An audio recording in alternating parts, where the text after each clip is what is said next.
여보, 나랑 이혼해줘. 그 말을 들은 즉시 제 눈엔 눈물이 차올랐습니다. 상상도 하지 못했던 단어였죠. 물론 그게 사실일 때는 이혼을 할 수도 있겠다고 생각했지만 이렇게 남편의 입으로 당장 오늘 들을 거라고는 정말 생각지도 못했죠. 복잡한 생각을 다 정리하기도 전에 남편은 담담한 말투로 계속 말을 이어갔습니다. 나에게 다른 사람이 생겼어. 미안해. 당신이 잘못한 건 하나도 없어. 다 내 잘못이야. 하지만 나는 그 사람을 만나고 내 인생을 새로 느껴. 그 사람을 사랑하고 있어. 당신한텐 정말 미안해. 하지만 이제라도 나는 새 인생을 살고 싶어. 저는 너무 기가 막혔어요. 너무 어처구니가 없어서 화도 나지 않았죠. 제 인생에 그렇게 복잡한 감정을 느낀 건 처음이었어요. 저는 떨리는 목소리로 남편에게 말했습니다. 어떻게 그렇게 쉽게 말할 수가 있어요? 내가 당신한테 그 정도밖에 안 되는 사람이었어요? 남편은 아무 말도 하지 않았어요. 그저 제가 하는 말을 그대로 받아들일 준비를 한 것 같았죠. 안 돼요. 절대 안 돼요. 우리가 살아온 게 벌써 45년이에요. 당신은 저 없이 살 수 있어요? 저는 안 돼요. 저는 당신 없이 못 살아요. 우리 진짜 힘들게 살면서 버텼잖아요. 애들도 다 출가시키고 이제 우리 행복하게 살 일만 남았는데 뭐가 부족해서 그러는 거예요. 남편은 차디찬 목소리로 대답했습니다. 그래서 그러는 거야. 이제 우리가 책임져야 할 애들도 없으니까. 지금까지 당신한테 참 미안하고 고마워. 하지만 내 마음은 이미 정해졌어. 당신에게 할 말 없지만 내 마음을 좀 이해해줬으면 좋겠어. 뭘 이해하라는 거예요. 그걸 어떻게 이해할 수가 있죠? 미안해. 나는 더 이상 당신을 사랑하지 않는 것 같아. 하지만 좋은 친구로 남은 인생 잘 지낼 수 있을 거라 생각해. 애들도 받아들이기 힘들겠지만 언젠가 이해해 줄 거야. 남편은 그 말을 끝으로 다시 집을 나갔어요. 이게 어떻게 된 일일까요? 지금 45년 동안 같이 동거동락했던 남편이 아내에게 이혼해달라고 부탁을 하고 있는데요. 오늘은 정말 피눈물 흘리며 남편과 이혼을 해줘야 했던 한진숙님의 사연입니다. 어떤 내용의 이야기일지 바로 들어보도록 하겠습니다. 안녕하세요. 저는 동대문구에 사는 올해 71가 된 한진숙이라고 합니다. 요즘에 자주 사연을 듣고 있어요. 저와 비슷한 나이 또래의 여러분들 이야기를 들으면서 웃기도 하고 울기도 하면서 삶의 위로를 받고 있습니다. 이렇게 도움만 받다가 저도 여러분께 제 이야기를 들려드림으로써 조금이나마 누군가에게 도움이 됐으면 하는 바람에 이렇게 사연을 쓰게 되었어요. 제가 오늘 여러분께 들려드릴 제 이야기는 45년 동안 함께 해온 제 남편이 어느 날 이혼을 하자고 한 이야기예요. 그 이유는 남편에게 다른 사람이 생긴 것이더라고요. 만나는 사람도 굉장히 충격적인 사람이었어요. 제 인생 말년에 있었던 이야기를 끝까지 들어주시고 제가 내린 결정이 잘한 것인지 다른 결정을 했어야 했는지 여러분의 생각을 말씀해 주시면 감사하겠습니다. 남은 인생 여러분의 많은 조언들을 가슴에 새기며 살아갈게요. 그럼 이야기 시작하겠습니다. 저희 45년 세월이 이렇게 무색할 수 있을까요? 제 이야기를 시작하려면 남편을 만나게 됐을 때로 돌아가야 합니다. 저는 서울 토박이에요. 서울 여러 군데를 옮겨 다니며 살긴 했지만 서울에서 벗어나진 않았죠. 굉장히 평범하게 산 인생이었죠. 여중여고를 나왔고 나쁘지 않은 대학에 들어갔어요. 아버지가 사업을 하셨는데 벌이가 나쁘지 않으셨거든요. 그래서 대학교 들어갈 때까지는 정말 모자람 없이 자랐어요. 하지만 문제는 제가 2학년이 되던 해였어요. 아버지가 사업을 확장하시다가 부도가 나버렸지 뭐예요. 그래서 한순간에 저희 집은 폭삭 망해버렸고 단칸방으로 이사를 가게 되었어요. 집도 팔고 가게도 팔아야 했죠. 어머니 아버지는 그 이후로 다시 재기하기 위해 여러 방면으로 노력을 많이 하셨지만 끝내 재기는 하지 못하셨어요. 저는 그로 인해 학교를 쉬면서 계속 일을 해야 했죠. 학비와 생활비를 모두 감당할 능력이 안 되었거든요. 공부를 그렇게 잘하는 편도 아니라 장학금을 노릴 수도 없었고요. 저는 작은 회사에 격리로 취직을 하게 되었어요. 할 수 있는 게 많지 않더라고요. 저는 거기서 남편을 만나게 되었습니다. 저보다 3살 연상이었죠. 저희 회사와 거래처 관계였던 다른 회사의 직원이었는데 자주 저희 회사에 오다 보니 친해지게 되었고 우연하게 같이 밥 먹을 기회가 있어서 먹었다가 서로 눈이 맞아버렸죠. 그때를 생각하면 아직도 많이 설레요. 그 남자는 남자답게 생긴 외모에 어울리지 않는 굉장히 다정한 사람이었죠. 더군다나 말을 굉장히 청산유수처럼 잘했습니다. 남편에게 한 번 빠지게 되면 빠져나오기가 쉽지 않았죠. 눈도 굉장히 크고 깊어서 그의 얼굴을 뚫어지게 쳐다보는 것만으로도 기분이 좋았으니까요. 하지만 남편도 집안 사정이 그리 좋지는 않았습니다. 하지만 저희는 둘이 함께 할 수 있는 것만으로도 좋았죠. 그래서 동거를 시작했습니다. 그때는 경제적으로는 굉장히 힘들었지만 서로를 의지하며 행복한 미래를 꿈꾸던 시기였죠. 아직도 추운 겨울에 서로 꼭 껴안은 채로 서로의 온기를 느끼며 추위를 견뎠던 기억이 나네요. 그때는 힘들었지만 그래도 견딜 수 있었어요.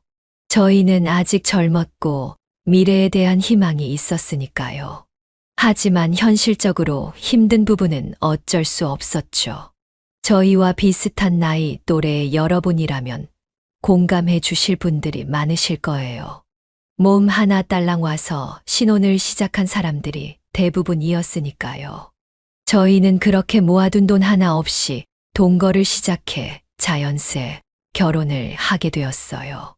물론 신혼여행은 꿈꾸지도 못했고 결혼식도 조촐하게 진행했죠. 힘들었지만 저희는 포기하지 않고 돈을 한 푼 두 푼 모으게 되었습니다. 저는 이전에 다니던 회사에서 오랫동안 일을 해서 나중엔 사장님의 비서를 하게 되었고 남편은 무역회사를 열심히 다녔어요. 저희는 같은 꿈이 있었습니다. 우리 가족만의 집과 가게를 가지는 것이었죠. 가게는 장사 사업을 하셨던 우리 아버지의 영향이었어요. 아버지가 좋은 가게 하나 차려놓으면 평생 먹고 살 수 있다고 하셨거든요. 물론 무리해서 확장을 하다가 무너져 버렸지만요. 그래서 더도 말고 덜도 말고 좋은 가게 하나만 차리고 싶었어요. 그 뜻을 남편도 받아들여 줬고요. 그래서 저희는 한 푼 두 푼 모은 돈으로 집보다 먼저 가게를 차렸습니다. 어머니의 요리법과 아버지의 사업적인 조언을 가지고서는 저희는 맛있는 족발집을 차리게 되었어요. 지금 동국대가 있는 장충동 근처에서요. 족발 골목은 아니고 거기서 조금 떨어진 곳이었죠. 그렇게 족발집을 차렸을 때 그 기쁨은 정말 말로 표현할 수 없을 정도였어요. 저와 남편은 작은 우리만의 가게를 보며 서로 부둥켜 울었죠. 얼마나 기뻤는지 한 달 동안 1시간에 한 번 나와서 저희 집 간판을 보다가 들어갈 정도였어요. 남편도 회사를 그만두고 가게 일을 도왔어요. 저와 남편은 매일 꼭두 새벽에 나와서 족발을 삶았어요. 저는 여러 반찬과 국을 만들었고 남편은 손님들을 맞았죠. 그렇게 늦은 밤까지 일하고 돌아와서는 기진맥진한 채로 잠에 들었죠. 정말 열심히 일했어요. 그렇게 저희 둘은 열심히 돈을 벌어서 작은 집을 사게 되었어요. 저희만의 보금자리였죠. 그 후로 저와 남편은 아이 셋을 낳게 되었어요. 아들 2명과 딸 1명이요. 자식들을 먹여 살리느라 정말 쉼 없이 일해야 했죠. 임신한 상태에서도 쉬지 못하고 매번 가게에 나왔어요. 남편은 그런 저에게 항상 미안해 했습니다. 그렇게 시간은 흘렀고 자식들은 어느새 성인이 되었죠. 아이들을 키우면서 여러 기억나는 일들이 있네요. 첫째 아들이 어렸을 적 난간에서 떨어져 크게 다쳤던 기억, 둘째 아들이 좋은 대학에 붙은 기억, 막내 딸이 대학 졸업하자마자 결혼하겠다며 사위를 데려온 기억 등등이요. 즐거운 기억과 힘든 기억들이 수도 없이 많았죠. 저와 남편에겐 견디기 힘든 시간들이었지만 서로를 의지하며 버틴 세월이었어요. 그렇게 45년이 넘는 시간이 흘러갔죠. 그 모든 어려움들을 겪고 나서야 저희는 이제야 안정기에 접어든 듯 했어요. 아들, 딸 모두 가정을 가지게 되었고 저희도 가게를 다른 사람에게 넘긴 채 남은 돈으로 노후를 보내고 있었죠. 이렇게 조용한 노후를 보낸 지는 4년밖에 되지 않았어요.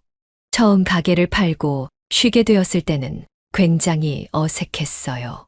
한평생 일만 했던지라 어떻게 쉬어야 하는지, 이제 뭘 하며 살아가야 하는지 감이 잡히지 않았죠.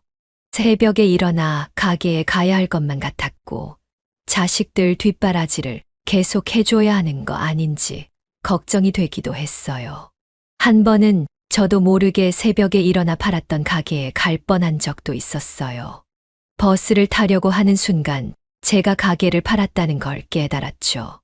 남편도 마찬가지였어요. 하지만 서로 의지하고 도와가며 새로운 인생을 준비할 수 있었어요. 남편은 저와 새로운 취미를 찾아보자며 여러 가지를 함께 했죠. 매일 새벽에 일어나 남편이 좋아하는 클래식 음악을 들으면서 명상을 하고 산책을 했어요. 그리고 가볍게 아침을 먹고는 서로의 취미 생활을 즐겼죠. 그리곤 저녁에 모여 밥을 먹고 드라마를 보며 하루를 마무리했어요. 가끔 아들과 딸들이 손주들을 데리고 오면 집은 아이들의 소리로 가득했습니다. 북적북적한 아이들을 보면 정말 이 모든 것이 저와 제 남편이 이루어낸 것인지 믿을 수 없을 정도로 기뻤어요.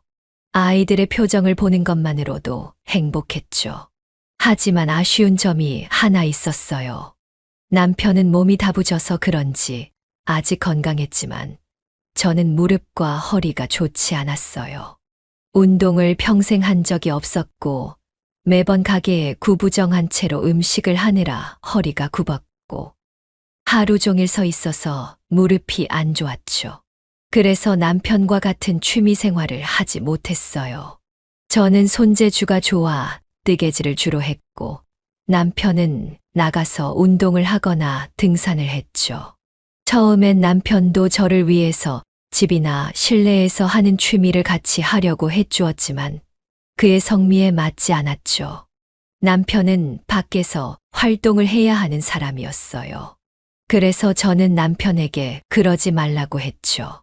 그 사람이 저 때문에 바깥 생활을 포기하는 게 싫었습니다. 함께 해주려는 마음으로도 충분했죠. 아침에 천천히 함께 걷는 시간이 있었으니 또 괜찮았고요. 남편은 아침을 먹은 뒤 항상 동네 회관에 있는 체육관으로 갔죠. 거기서 동년배 친구들과 점심을 먹고 저녁이나 되어서 돌아왔어요. 그럼 저는 남편을 위해 맛있는 저녁을 준비했죠. 남편은 제 음식을 참 좋아했어요. 45년이 지났는데도 말이에요. 매번 처음 먹는 것처럼 정말 맛있게 먹어주었습니다. 여보, 오늘은 찌개 맛이 더 좋은데 무슨 마법을 부린 거야? 항상 하던 대로 했는데 거짓말 하지 말아요. 정말이라니깐. 내가 오늘 운동을 열심히 해서 그런가? 한 그릇 더 주겠어? 알겠어요. 많이 해놨으니깐 천천히 먹어요. 아, 참 내일 모레 애들 온다네요. 맛있는 것 좀 준비하려고요. 그래. 애들이 또 당신 음식이면 껌뻑 죽지. 그러니까 내일은 좀 일찍 들어와요.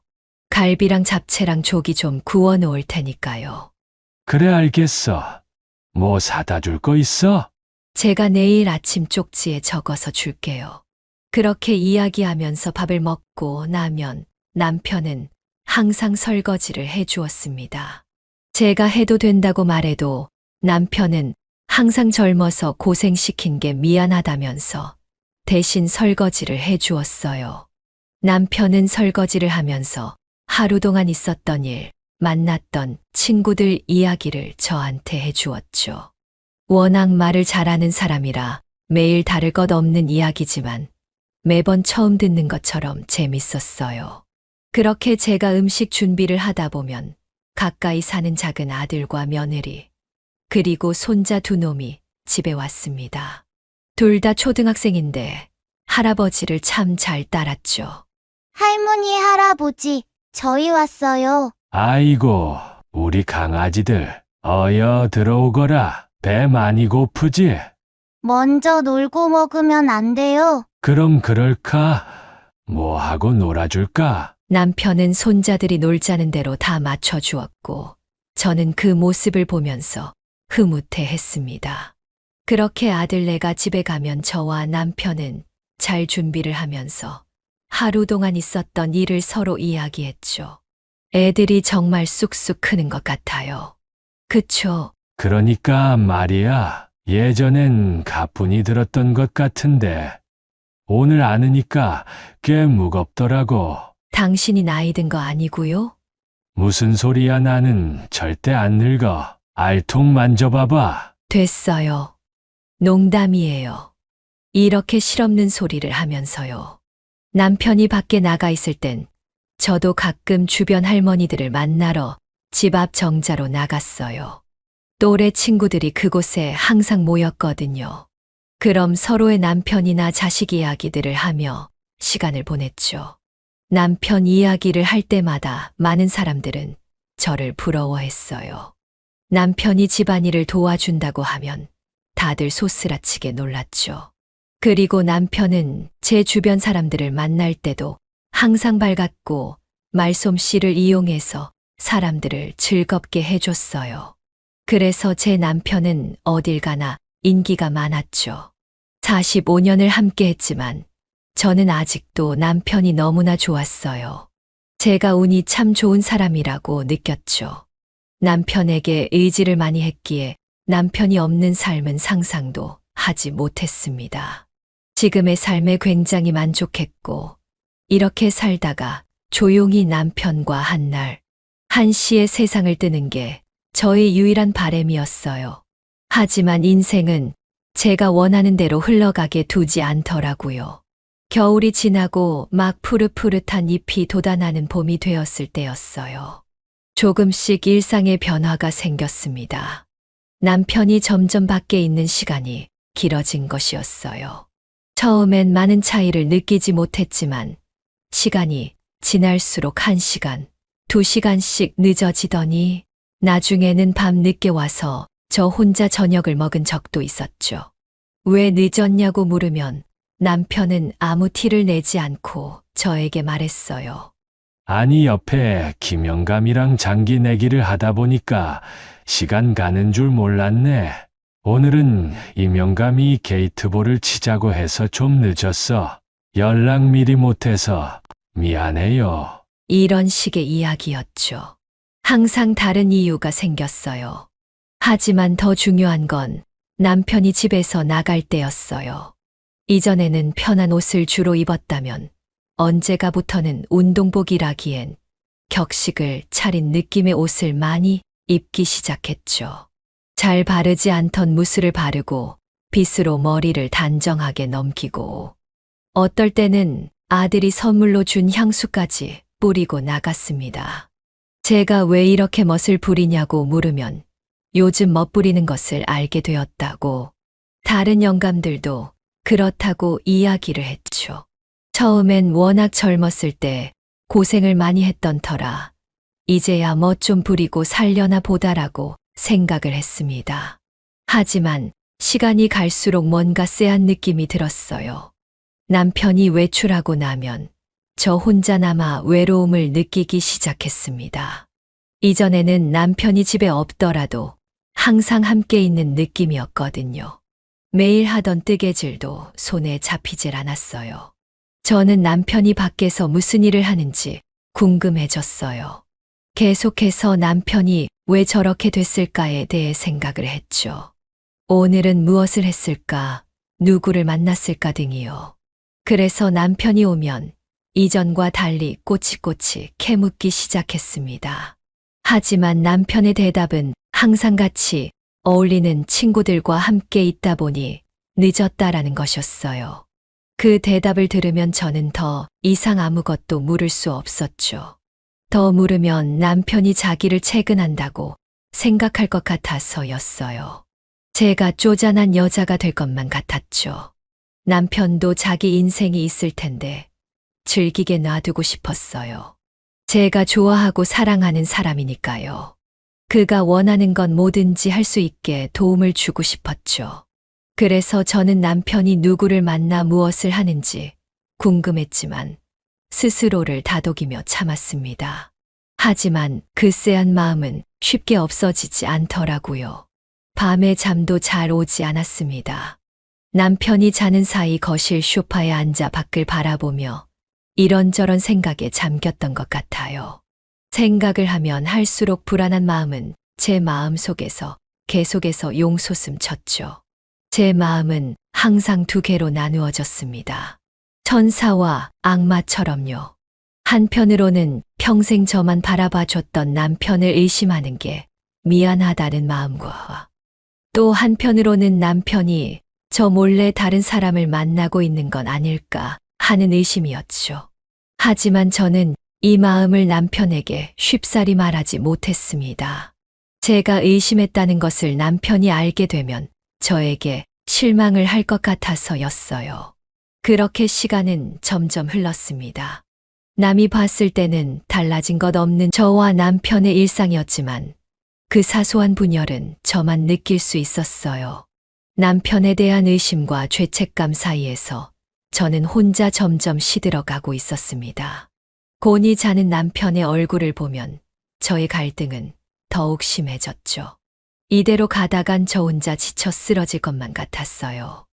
남편은 점점 밖에서 보내는 시간이 많아졌고 저의 눈을 제대로 쳐다보지 못했어요. 그러던 어느 날이었어요. 남편은 저에게 친구들과 등산을 다녀오겠다면서 늦는다고 먼저 이야기를 했어요. 저는 당연히 늦어도 저녁 때는 들어올 거라 생각했지만 새벽이 되어서야 들어오더라고요. 저는 자는 척을 했습니다. 남편은 몰래 씻더니 제 옆에 누워 잠을 청했어요. 남편에게서 처음 맡아보는 냄새가 났습니다. 그 냄새는 분명 남자에게서 날 만한 냄새는 아니었죠. 저는 그 냄새를 맡고 더 이상 참을 수 없었어요. 그래서 남편이 자는 것을 확인한 뒤 남편의 휴대폰을 몰래 가지고 거실로 나왔어요. 나쁜 짓을 하는 것만 같아 손이 덜덜 떨렸습니다.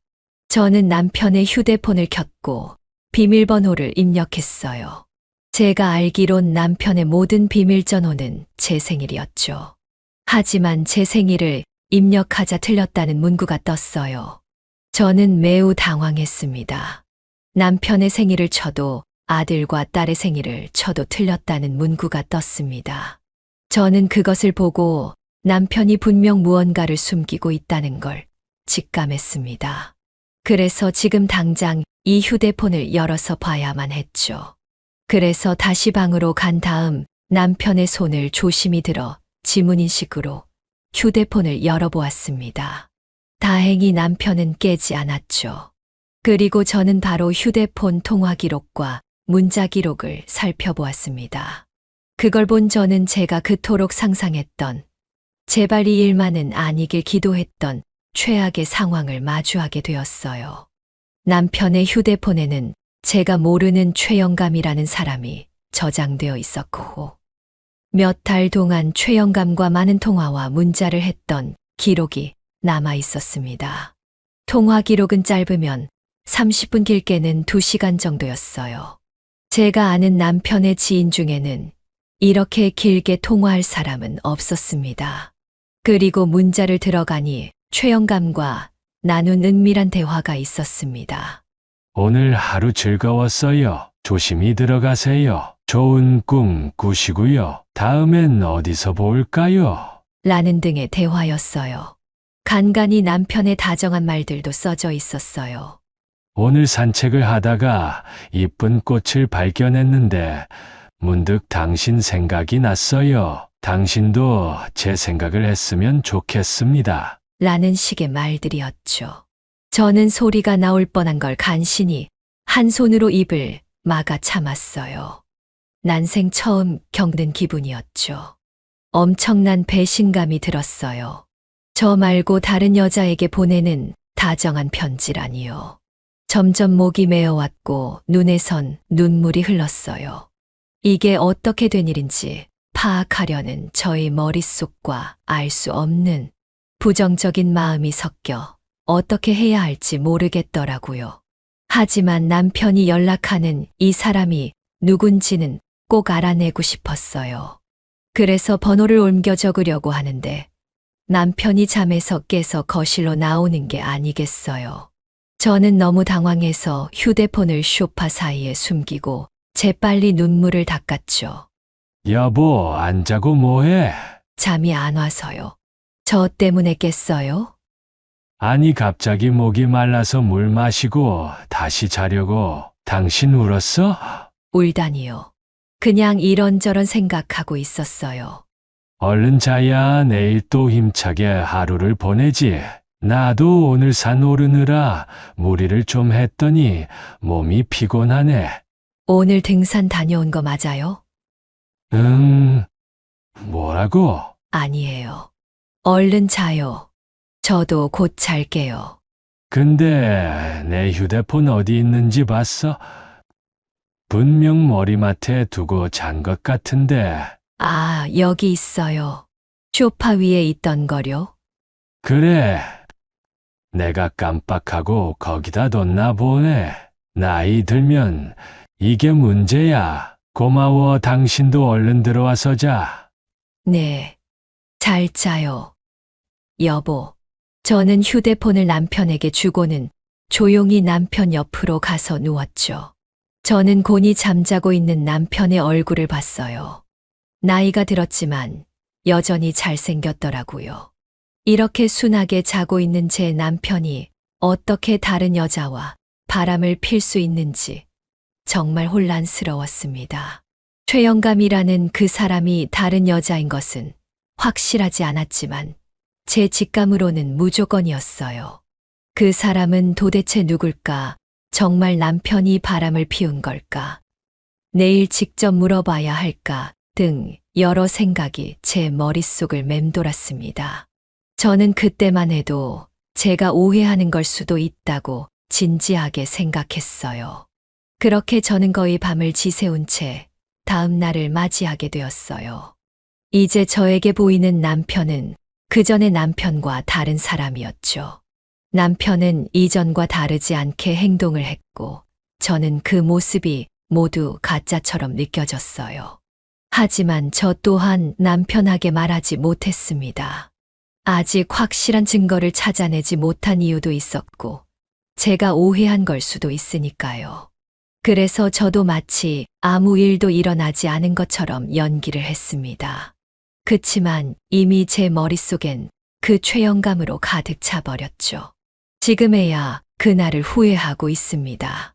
그때 제가 먼저 남편에게 그 사실에 대해 물어봤다면 이렇게까지 제가 상처받지는 않았을 테니까요. 하지만 그때는 정말 어떻게 해야 할지 감이 잡히지 않았어요. 저는 계속해서 갈등해야 했습니다. 남편을 믿어야 하나 아니면 진실을 밝혀야 하나. 그 두 마음 사이에서요. 저는 며칠 동안 잠을 자지 못하고 고민했습니다. 남편도 그런 저를 걱정하는 척했지만 제가 봤을 때 남편은 그런 척만 하는 것이고 진심은 다른 곳을 생각하는 듯 했어요. 저는 제가 이렇게 혼자서 지쳐가는 걸 견딜 수가 없었죠. 그래서 저는 남편에게 진실을 물어보기로 했어요. 저는 최악의 상황을 대비하며 마음의 준비를 했습니다. 만약 그 최악의 상황이 맞다면 저는 이제 어떻게 살아야 하나 걱정이 됐어요. 만약 내가 오해한 거라면 나는 나 스스로를 용서할 수 있을까도 걱정이 되었죠. 그것 말고도 여러 걱정이 저를 뒤덮었어요. 바람핀 게 사실이라면 남편을 용서해야 할까? 아니면 이혼을 해야 할까? 아들과 딸들에게는 어떻게 말을 해야 하지? 이 사람이 나를 아직 사랑할까? 내가 부족했던 거면 어떡하지 등등이요. 하지만 이 모든 건 나중이었죠. 진실을 알아야 하는 게 먼저라고 생각했습니다. 그렇게 다음 날이 되었고, 저는 여김없이 외출하는 남편에게 말했어요. 여보, 오늘은 좀 일찍 들어와요. 무슨 일 있어? 나 좀 늦을 것 같은데. 최대한 일찍 들어와 주세요. 할 말이 있어요. 남편은 찝찝한 표정으로 집을 나섰습니다. 남편도 제 말에서 무언가를 느낀 듯 했어요. 그렇게 저는 하루 종일 안절부절하며 남편을 기다렸습니다. 남편이 들어올 시간이 되자 심장이 빠르게 뛰더군요. 저는 무교지만 세상에 있는 모든 신에게 기도를 했습니다. 제발 제가 생각한 최악의 일이 사실이 아니게 해주세요. 제가 못나서, 제가 부족해서 남편을 의심한 것이기를. 제가 오해한 것이라면 평생 남에게 베풀며 살겠습니다. 이렇게 기도를 올릴 만큼 저는 간절했어요. 그렇게 낮이 지나가고 저녁이 되었습니다. 점점 어두워지는 것이 지금 저의 마음 같았어요. 얼마 뒤 현관문이 열리는 소리가 들렸고 남편이 들어왔습니다. 남편의 표정은 굉장히 어두웠어요. 남편도 제가 무슨 말을 할지 예상한 것처럼 보였습니다. 남편은 아무 말 없이 외투를 정리하고 거실에 앉았죠. 저도 아무 말 없이 남편의 맞은편으로 가서 앉았습니다. 입을 떼야 했지만 근엄한 표정으로 앉아있는 남편의 얼굴을 보니 쉽사리 말이 나오지 않더군요. 저는 다시 무슨 말부터 꺼내야 할지, 어떤 것을 물어봐야 할지 속으로 정리를 했어요. 그리고 말을 시작하려는 찰나 남편이 먼저 말을 하기 시작했습니다. 여보, 나 당신이 무슨 말 할지 알아? 저는 순간 잘못 들었나 착각을 했습니다. 아무 말도 하지 않았는데 제가 할 말을 알고 있다니요. 남편은 제 눈을 마주치지 못한 채 말을 이어갔어요. 내가 지금 다른 사람을 만나고 있는지가 궁금했던 거지? 그 말을 들었을 때 저는 심장이 덜컥 내려앉았어요. 아무 말도 나오지 않았죠. 저는 빤히 남편을 쳐다보았습니다. 남편은 진지해 보였어요. 그 다음에 말한 것이 제 인생 최악의 말이 될 줄은 그땐 몰랐습니다. 여보, 나랑 이혼해줘. 그 말을 들은 즉시 제 눈엔 눈물이 차올랐습니다. 상상도 하지 못했던 단어였죠. 물론 그게 사실일 때는 이혼을 할 수도 있겠다고 생각했지만 이렇게 남편의 입으로 당장 오늘 들을 거라고는 정말 생각지도 못했죠. 복잡한 생각을 다 정리하기도 전에 남편은 담담한 말투로 계속 말을 이어갔습니다. 나에게 다른 사람이 생겼어. 미안해. 당신이 잘못한 건 하나도 없어. 다 내 잘못이야. 하지만 나는 그 사람을 만나고 내 인생을 새로 느껴. 그 사람을 사랑하고 있어. 당신한텐 정말 미안해. 하지만 이제라도 나는 새 인생을 살고 싶어. 저는 너무 기가 막혔어요. 너무 어처구니가 없어서 화도 나지 않았죠. 제 인생에 그렇게 복잡한 감정을 느낀 건 처음이었어요. 저는 떨리는 목소리로 남편에게 말했습니다. 어떻게 그렇게 쉽게 말할 수가 있어요? 내가 당신한테 그 정도밖에 안 되는 사람이었어요? 남편은 아무 말도 하지 않았어요. 그저 제가 하는 말을 그대로 받아들일 준비를 한 것 같았죠. 안 돼요. 절대 안 돼요. 우리가 살아온 게 벌써 45년이에요. 당신은 저 없이 살 수 있어요? 저는 안 돼요. 저는 당신 없이 못 살아요. 우리 진짜 힘들게 살면서 버텼잖아요. 애들도 다 출가시키고, 이제 우리 행복하게 살 일만 남았는데, 뭐가 부족해서 그러는 거예요. 남편은 차디찬 목소리로 대답했습니다. 그래서 그러는 거야. 이제 우리가 책임져야 할 애들도 없으니까 지금까지 당신한테 참 미안하고 고마워. 하지만 내 마음은 이미 정해졌어. 당신에게 할 말 없지만 내 마음을 좀 이해해 줬으면 좋겠어. 뭘 이해하라는 거예요. 그걸 어떻게 이해할 수가 있죠? 미안해. 나는 더 이상 당신을 사랑하지 않는 것 같아. 하지만 좋은 친구로 남은 인생 잘 지낼 수 있을 거라 생각해.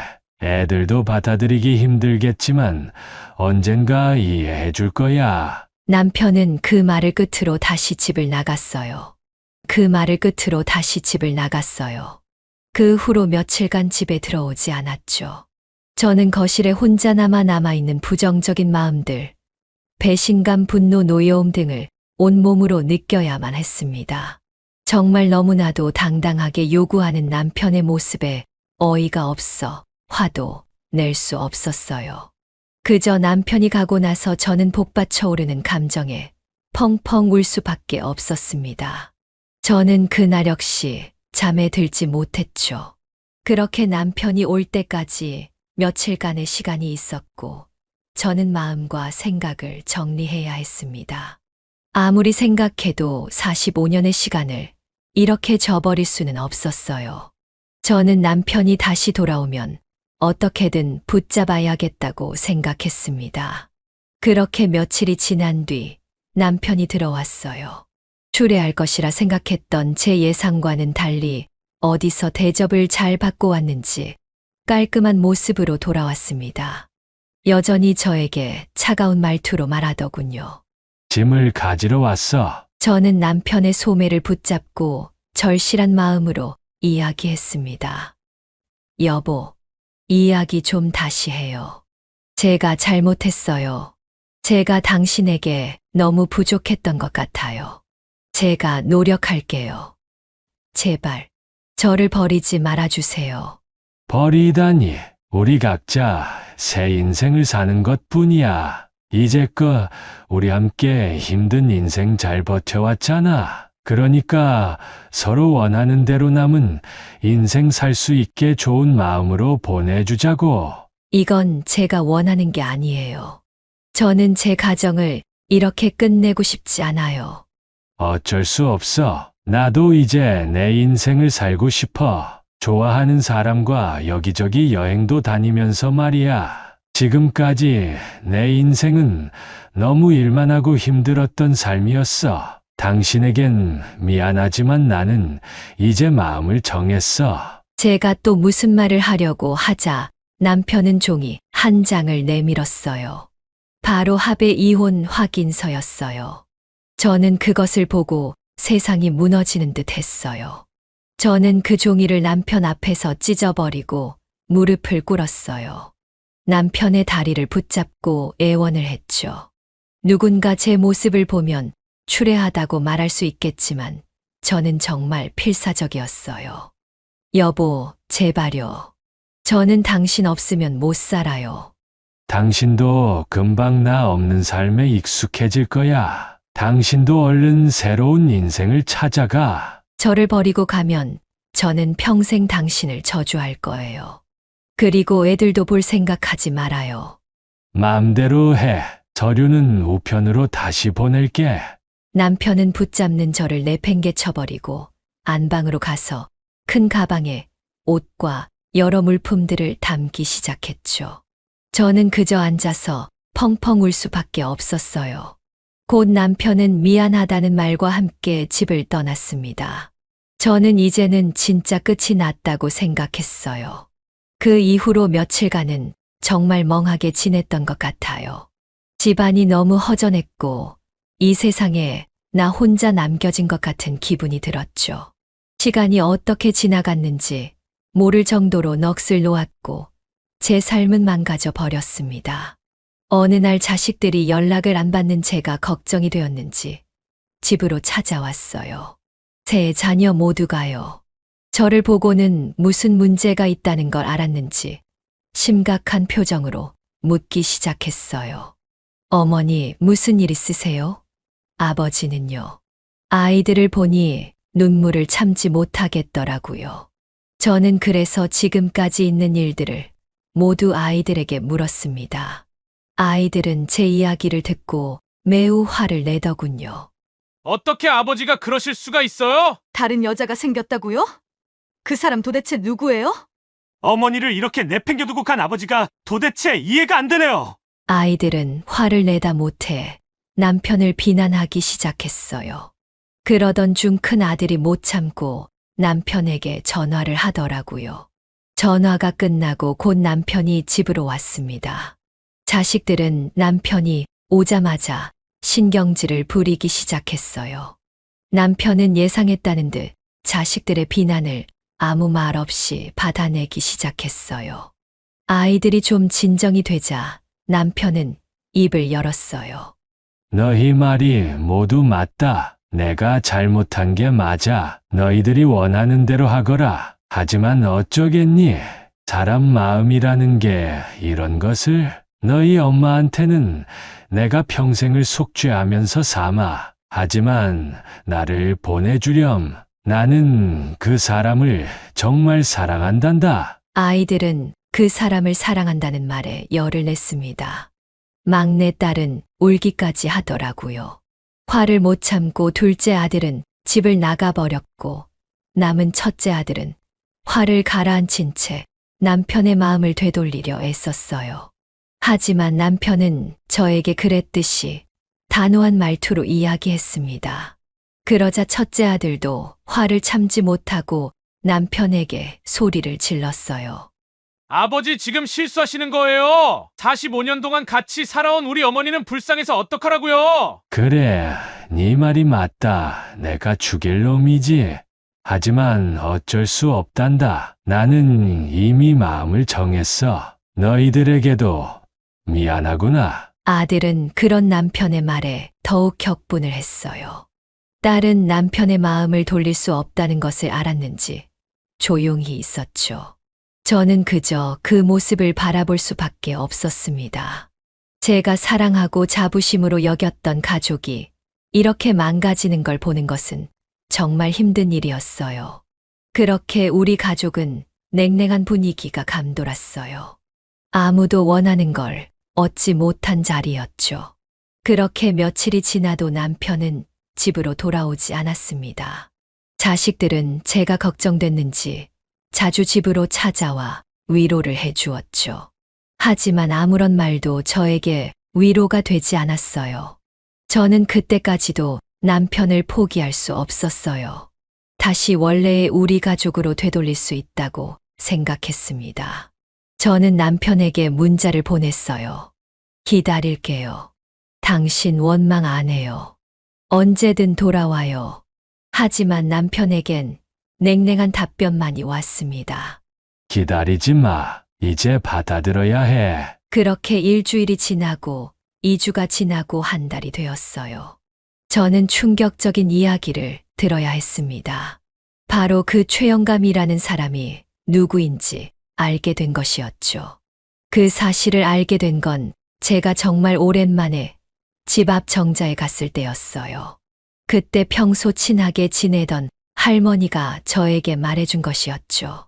그 사람은 바로 저와 가깝게 지내던 최 씨 아줌마였어요. 매번 정자에서 이야기를 하던 사람 중에 한 명이었죠. 저보다 나이는 몇 살 어리지만 굉장히 싹싹하고 언니들에게도 잘해서 제가 좋아했던 사람이었어요. 가끔 저희 남편과 함께 마주친 적이 있었지만 그런 기색은 보이지 않았어요. 근데 알고 보니 같이 집 근처에 있는 산에 자주 오르다가 만났나 봐요. 그렇게 둘이 등산을 다니게 되었고 그러다 눈이 맞은 거였죠. 저는 그렇게 싹싹하고 얌전한 사람이 남의 남편이랑 바람이 날 것이라고는 상상도 하지 못했어요. 정말 울분이 치밀어 올랐죠. 내가 그 사람보다 못한 게 뭐라고라는 생각이 들면서 말이에요. 저는 그날 하루 종일 정자에 앉아 풍경을 바라보았어요. 날씨는 점점 따뜻해졌지만 제 마음은 여전히 겨울과 같았죠.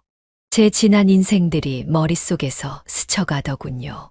처음 남편을 만났을 때, 가게와 집을 샀을 때, 아이들을 낳았을 때, 아이들을 대학에 보내고 결혼시켰을 때 등등요.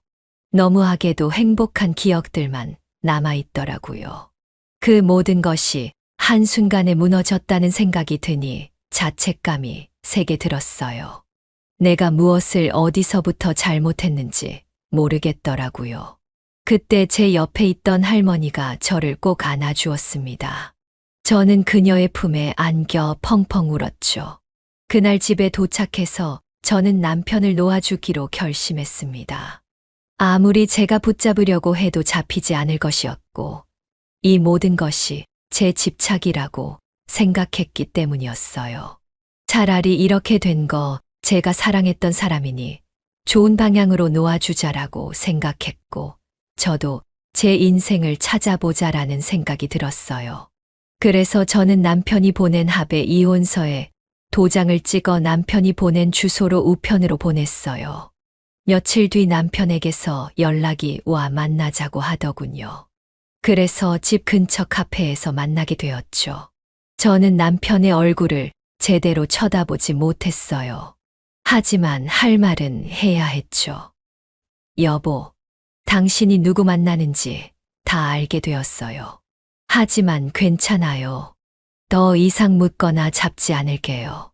내가 사랑했던 당신이니까 당신이 원하는 대로 보내줄게요. 하지만 이것만은 기억해요.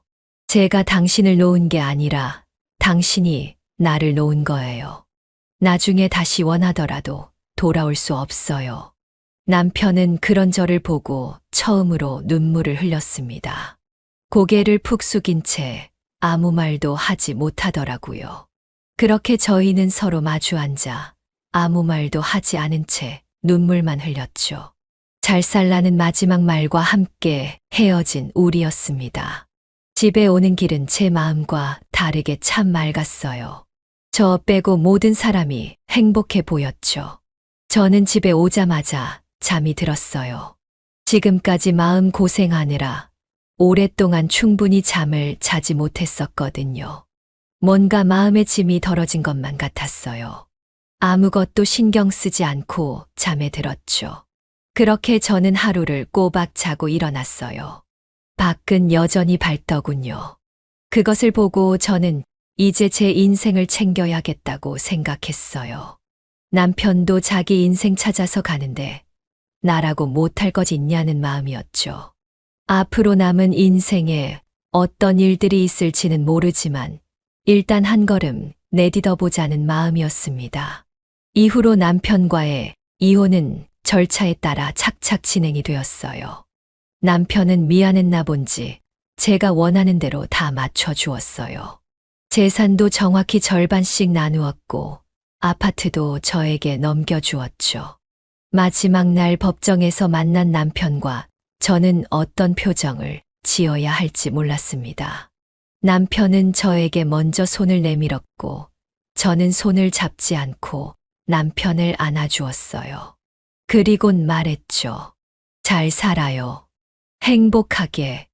남편은 절 보고 웃어주었어요. 정말 이제 남편과 남남이 되고 나서 집에 오는 길은 저도 모르게 후련했습니다.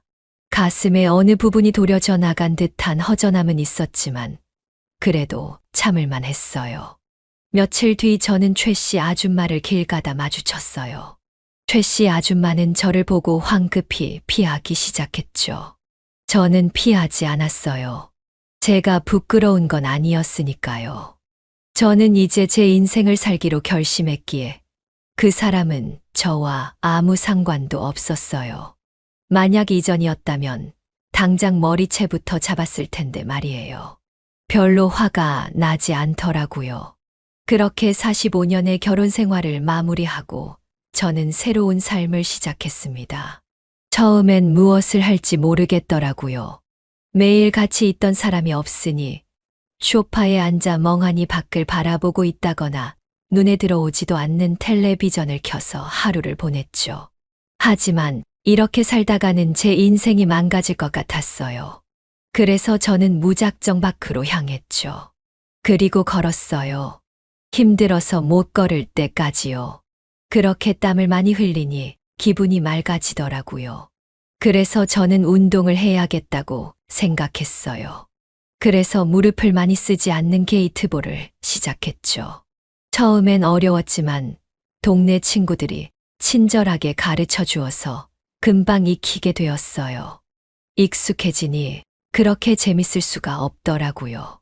그래서 저는 매일 나가서 운동을 했고 그 모습을 본 자식들도 저를 보고 걱정을 좀 덜었다고 하더군요. 제 얼굴에 생기가 돌기 시작했다면서요. 정말 그런가 하고 제 얼굴을 보니 정말 이전보다 밝아진 것 같았어요. 그리고 저는 소설 읽는 재미에 푹 빠져 살았어요. 소설 속에 사는 사람들은 저 못지않게 힘들게 살더라고요. 소설을 보면서 나만 힘들게 사는 것이 아니구나라는 것에 대해 위로를 받기 시작했어요.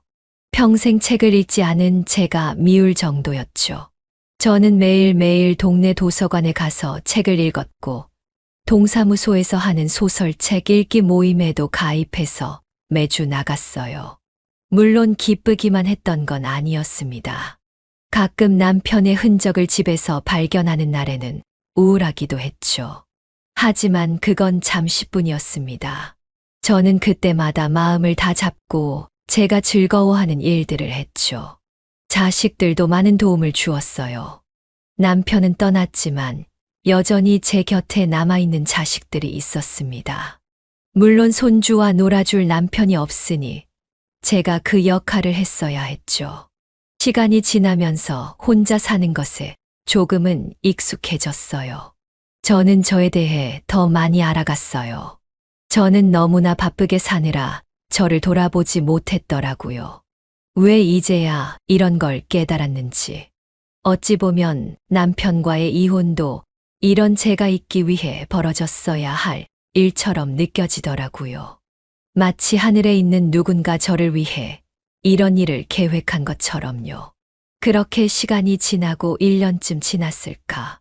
저는 어느 소식을 들었습니다. 바로 남편이 그 여자와 헤어졌다는 소식이었죠. 들리는 말은 여러 가지였지만 어쨌든 최 씨 아줌마가 다른 남자랑 또 바람을 폈다는 말이 많았어요. 저는 그 이야기를 듣고 기쁘지 않더라고요. 저와 같은 상처를 받고 있을 남편 생각에 신경이 쓰였죠. 후련할 것 같았는데 말이에요. 며칠 뒤에 누군가에게 연락이 왔습니다. 모르는 번호였죠. 여보세요? 누구세요? 그 사람은 아무 말도 없었어요. 저는 전화를 끊었죠. 그리고 그 다음 날에도 연락이 왔어요. 저는 그제야 누군지 알겠더라고요. 바로 전 남편이었죠. 하지만 되돌릴 수는 없는 것이었습니다. 저도 이미 전 남편을 사랑하지 않았으니까요. 당신이에요. 맞아. 이야기 들었어요. 많이 아프죠? 그렇네. 당신도 이렇게 아팠어? 네. 근데 금방 지나갈 거예요. 미안해. 당신을 이렇게 아프게 해서. 괜찮아요. 덕분에 저도 제 인생 살아갈 수 있었는걸요. 걱정 말아요. 저 요즘 너무 행복하니깐요. 전 남편은 그 이야기를 듣고 한참 동안 침묵을 했습니다. 남편은 저에게 무언가 하고 싶은 말이 있는 것 같았어요. 저도 그 말이 무슨 말인지 알 것 같았고요. 하지만 그럴 순 없었어요. 그래서 저는 약간의 거짓말을 했죠.